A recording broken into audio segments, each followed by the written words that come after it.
Between limited engagements as rock and rollers, Dick Duck and the Dorks operate as the bouncers and staff of Toronto's Edge Club. They were the security at this Plasmatics concert that opened up with a controversial film that didn't quite prepare us for the real Wendy O. Williams.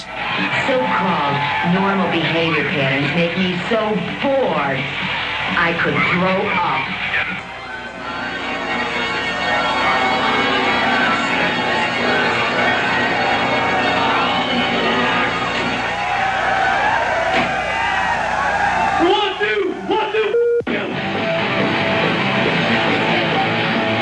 Wendy Williams has done a lot of things in her life, including live sex shows on New York's 42nd Street.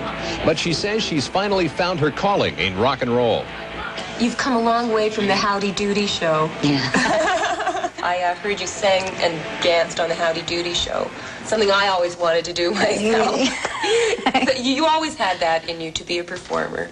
Yeah, I always. Up the fantasy. Sure, you know, I've always loved it. I mean, I've always loved it. I've always admired it. Are you scared at all about what's happening to you with the courts and the legal hassles? I mean, does it ever get you nervous? Oh, it's terrifying. It's terrifying.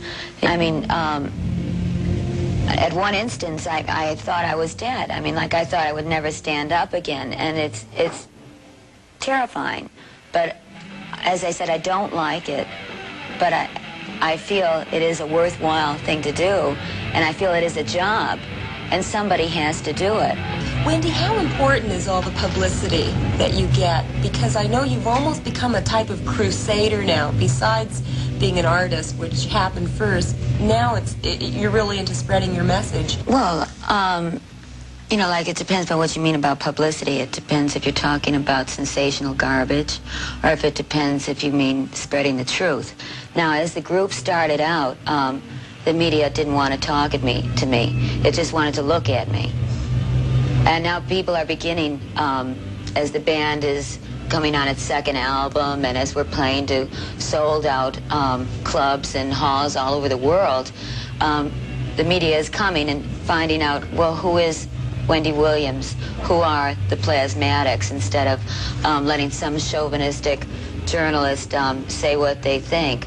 Why do you think rock and roll is such a good vehicle for what you're doing? Weren't you... For me, because... But you weren't always into that. I mean, for a while, the shows that you did in New York, I mean... A very short period of time. I mean, it was just all of my life. Any history on me is that I have never been one to walk the middle of the road. I've always been an extremist, and I've always been way over the edge. I'm a fanatic. I mean, you know, like, I'm not encouraging everybody to be a fanatic, too. But what I have found that works for me is rock and roll. It's always been a very strong influence in my life. What about male attitudes and male attitudes towards what you do? I've heard that you get upset sometimes when a guy, you know, might look at you and look at you from the neck down rather than from the neck up, and listen to what you've really got to say. Well, yeah, well, I like people to take me as a whole person. I like to be accepted as the whole person, the whole being. I mean, I'm against chauvinism. You know, like, chauvinism can be male chauvinism, female chauvinism. To me, a pig is a pig. It's high time people will realize that women do have minds of their own, and that a female body is not dirty. I believe that people have to get a relief and a release without anyone getting hurt. If I didn't feel I was communicating with other people with what I was doing and turning them on, and there was this energy happening, I wouldn't be doing it. There wouldn't be the Plasmatics. I'd be doing something else.